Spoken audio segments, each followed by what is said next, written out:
Oke, assalamualaikum warahmatullahi wabarakatuh, Bapak Ibu guru yang terhormat.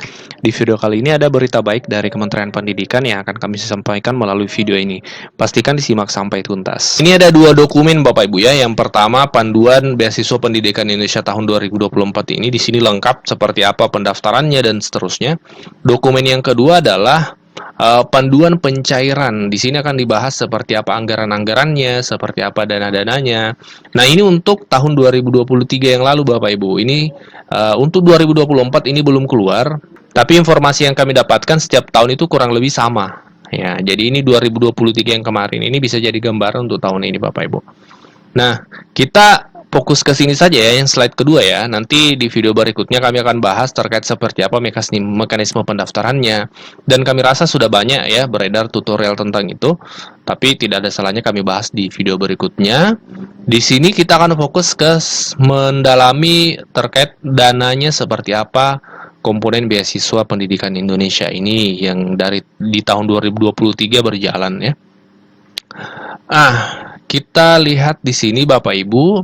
Jadi untuk S2 dan S3 itu komponen pembiayaannya itu ada dua. Yang pertama dana pendidikan dan biaya pendukung. Ini ditanggung semua sama pemerintah Bapak Ibu. Kalau Bapak Ibu lulus beasiswa ini. Yang pertama dana SPP. Jadi SPP-nya nanti Bapak Ibu untuk S2 4 semester itu aman. Dana pendaftaran ditanggung. Dana pendaftaran apa saja nanti kita lihat detailnya. Ada dana tunjangan buku juga ada Bapak Ibu. Dana penelitian tesis ada, disertasi. Bahkan dana bantuan seminar internasional juga ada. Dana bantuan publikasi jurnal internasional ada. Dana transportasi ada Bapak Ibu. Visa ada untuk luar negeri, kesehatan ada, dana kedatangan ada, hidup bulanan ada, keadaan darurat ada, tunjangan keluarga ada untuk S3. Sekarang kita akan bahas lebih detail satu persatu ya. Di sini dijelaskan secara gamblang one by one Bapak Ibu. Yang pertama tadi SPP ya, SPP kami rasa sudah jelas ya. Karena di S1 juga itu ya SPP-nya kita pasti ada dan ini di cover oleh beasiswa ini. Nah, ini dana pendaftaran Bapak Ibu. Dana pendaftaran itu ditanggung juga oleh beasiswa ini. Itu komponennya apa saja? Yang pertama biaya pendaftarannya ketika Bapak Ibu nanti ketika di S2-nya nanti misalnya Bapak Ibu program S2 Magister untuk beasiswa ini ada biaya pendaftaran ketika Bapak Ibu mendaftar itu kan diganti. Kemudian biaya ujian ketika ada ujian di pas penerimaan seleksi masuk perguruan tinggi tujuan ada biaya ujian nanti Bapak Ibu simpan buktinya saja itu kan digantikan kalau sudah dibayar ya di awal. Kemudian biaya registrasi, biaya daftar ulang Bapak Ibu, biaya pengembangan yang hanya diberikan satu kali, biaya perpustakaan kalau kampusnya nanti ada misalnya administrasi untuk perpustakaan, biaya pendaftaran orientasi dan pengenalan kampus ini biasanya ada, itu ditanggung juga sama beasiswa ini. Biaya administrasi, biaya kemahasiswaan, sumbangan pendidikan. Nah, ini hanya dibayar satu kali selama masa studi. Kan biasa ada kampus memang ada ketika baru awal masuk ada biaya sumbangan pendidikan, sumbangan biaya pendidikan. Itu sampai situ ditanggung juga Bapak Ibu. Nah, itu masuk kategori biaya dana pendaftaran. Kemudian yang selanjutnya tunjangan buku. Jadi selama pendidikan tentu kita butuh buku-buku referensi. Dan beasiswa ini juga itu mengcover kebutuhan bukunya Bapak Ibu nih. Ya, untuk dalam negeri yang S2 itu 10 juta per tahun. Berarti kalau S2 kan 2 tahun, berarti total nanti 20 juta selama 4 semester. Karena per tahunnya 10 juta. Nah, untuk S2, S3 juga sama 10 juta.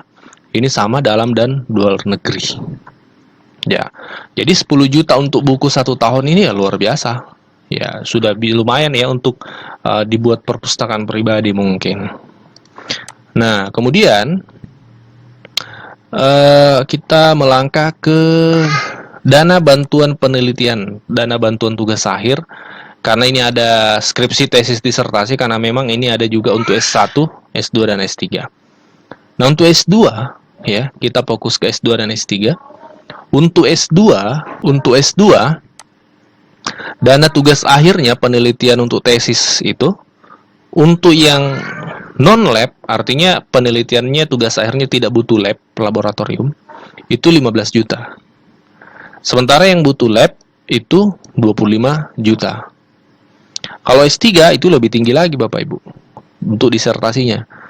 Itu sampai angka 60 juta Bapak Ibu. 60 juta untuk yang tidak lab, non-lab ya. Kalau yang membutuhkan lab untuk disertasinya itu 75 juta rupiah. Nah, ini tentu satu kali dalam selama masa studi ya, di tugas akhir. Nah, itu Bapak Ibu ya. Kemudian kita melangkah ke dana tugas akhir, tesis tadi sudah. Kita lihat lagi. Nah, ada juga dana bantuan seminar internasional. Selama masa studi nanti, ketika Bapak Ibu lulus, misalnya akan mengikuti seminar internasional, itu tidak perlu khawatir karena ada anggaran dari beasiswa ini untuk itu Bapak Ibu. Dan bisa dimanfaatkan, justru sayang kalau tidak dimanfaatkan. Untuk yang seminar atau konferensi internasionalnya itu di negara yang sama, misalnya Bapak Ibu S2-nya dalam negeri ya, anggaplah di UNY Jogja, dan seminarnya itu dilaksanakan di Indonesia juga, maka itu biayanya 5 juta. Disediakan untuk beasiswa ini untuk Bapak Ibu mengikuti kegiatan ini. Kalau Bapak Ibu mengikuti kegiatannya di luar negeri, misal di Malaysia kah, Singapura kah, sementara Bapak Ibu S2 atau S3-nya dalam negeri, nah itu Bapak Ibu diberikan dana 15 juta. Nah, jadi silakan dipertimbangkan.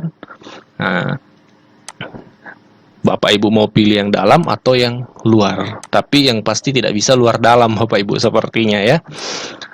Oke, selanjutnya seminar internasional sudah. Kita melangkah ke dana berikutnya, bantuan publikasi jurnal internasional. Nah, untuk komponen selanjutnya Bapak Ibu, kita lanjut di bagian ke video ini Bapak Ibu ya. Untuk video kali ini cukup dulu. Kita sambung nanti di video berikutnya. Kami akan posting di video berikutnya supaya videonya tidak terlalu panjang juga. Oke, sampai jumpa di video berikutnya. Pastikan Bapak Ibu video ini jangan berhenti di Bapak Ibu karena masih banyak guru yang belum mengetahui informasi ini. Dan silakan di-share ke teman-teman di sekolah, entah melalui grup WA sekolahnya atau melalui media yang lain. Oke Bapak Ibu, kita jumpa di video berikutnya, kita diskusi di kolom komentar, kita sharing di sana, silakan tambahkan informasi yang kurang dan dikoreksi jika ada yang keliru. Wassalamualaikum warahmatullahi wabarakatuh.